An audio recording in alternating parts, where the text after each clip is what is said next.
been about a year and a half since we showed anything from The Last of Us Part 2. In that time, we've really been kind of like heads down, quiet, because we want to make sure we have the proper time to do this game justice.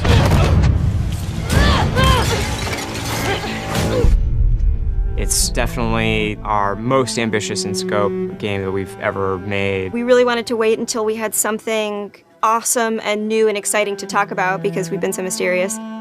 Outbreak Day has always been a way for us to communicate with the fans about The Last of Us. It was like the day the outbreak happened in the fictional world of The Last of Us. And once we had this opportunity to line everything up for Outbreak Day, or in this case, kind of an Outbreak Week, we decided to put out a story trailer with the date of when the game's coming out, and then show the press actual gameplay, let them get hands-on with the game.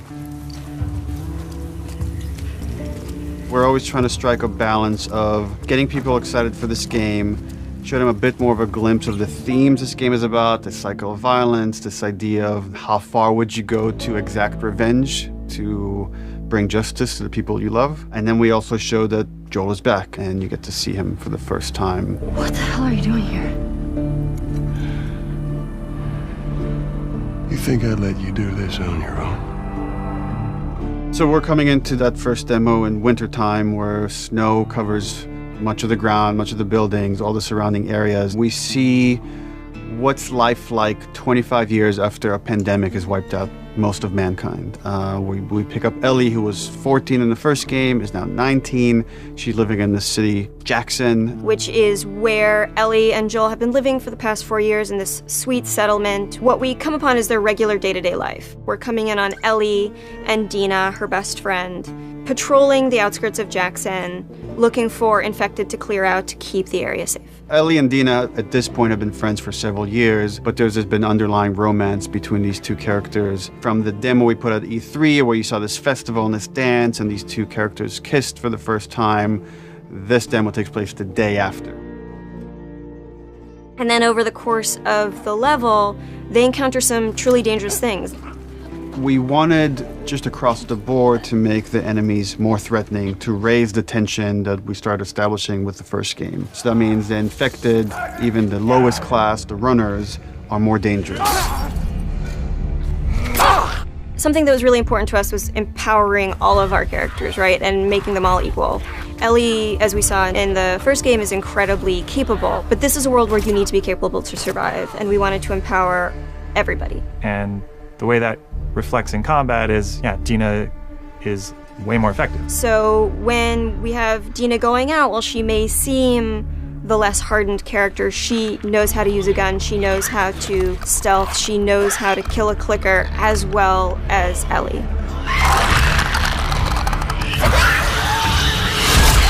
When we were looking to expand on The Last of Us 1 to The Last of Us 2, one of the things that jumped out as being an avenue that was really worth exploring was traversal. Ellie is so much more agile, kind of more athletic, that it seemed like we should really pursue this whole avenue of gameplay. Introducing like a real jump, like a real arcing jump, has allowed us to make for much more interesting puzzles, more interesting vertical environments, and can frequently integrate well into combat setups as well. She's able to move quickly in a lot of different ways. She can dodge attacks. She can squeeze through, we call them squeeze-throughs. Oh, looks like I could fit through that. Oh, I can fit through that, that's cool. And that has been such a great integration into the combat loop of like, you're fleeing an enemy, or you're trying to get a flank, you're in stealth, and you just kind of like scooch into a room or behind an object.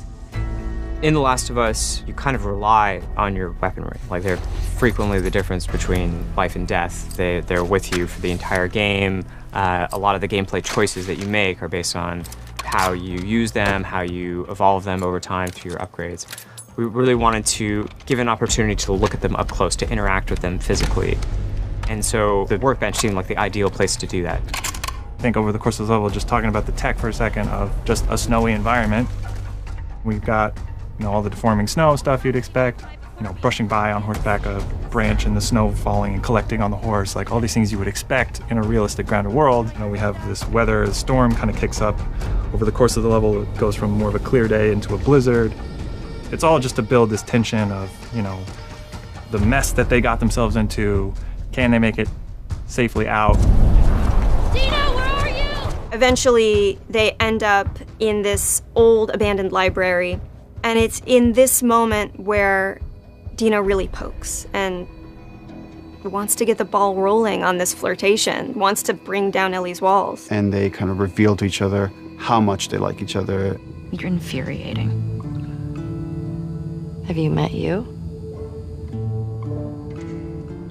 And then we have a second demo that the press played that's like much later in this story where Ellie started going down this road of revenge. She finds herself in Seattle, pitted against this group that controls the city. Called the WLF. They're kind of a little bit like a militia that has taken over the town, and they have a very zero tolerance policy on people who are not from Seattle, kind of intruding on their space. And she hears over the radio that a male trespasser has been spotted, and she knows that the WLF are closing in on him. And so we find her negotiating this abandoned hillside suburb. And she's running into this new enemy type of guard dogs that the WLF are using. Dogs have a new sense of perception to bring to the table, which kind of puts this really interesting wrinkle on stealth gameplay, where so far you've been dealing with sight and sound, trying to stay out of sight, trying to move slowly to be quiet.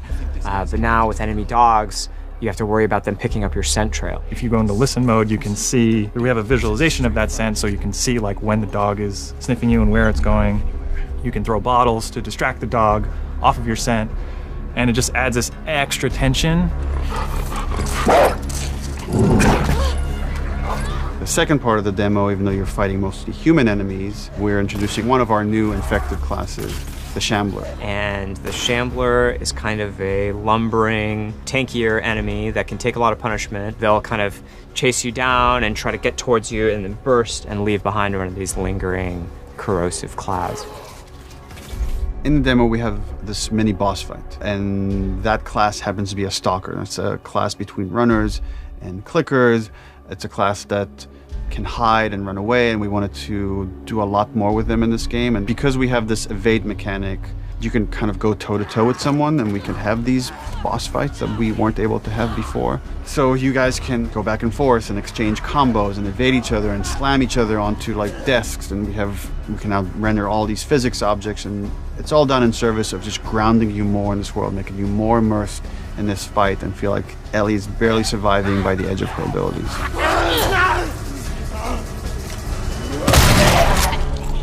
So for The Last of Us 2, we've kind of almost completely overhauled the player upgrade system. For the first time in the game, you're able to learn entirely new crafting recipes just via the upgrade system. These are abilities that make your character feel really different.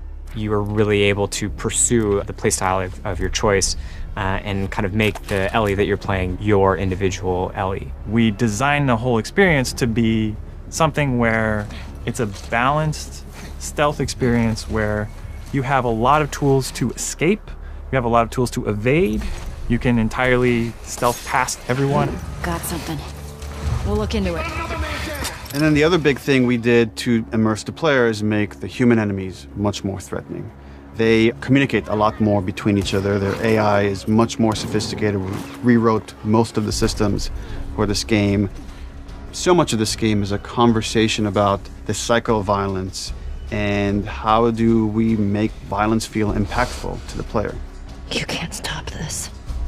Enemies have names. So when you're going around and you shoot someone, you might hear someone yell their buddy's name and they're now upset and agitated, and that changes their behavior. What is it? Someone took him out! We got something. To make a fully realized world, to really honor the impact of this violence, you have to honor every person in it. Nobody's a hero here. The demo is 2 to 3 hours of the game. You're seeing 2 different seasons, 2 different times of the year. It feels like a lot, and it's a tiny fraction of this entire game. And as we get closer to release, we're going to show more and more of the game, but we're going to be very mindful and conscious to not spoil like big things about this game. And I'm just super stoked for people to finally see the whole thing once it's out on February 21st, 2020.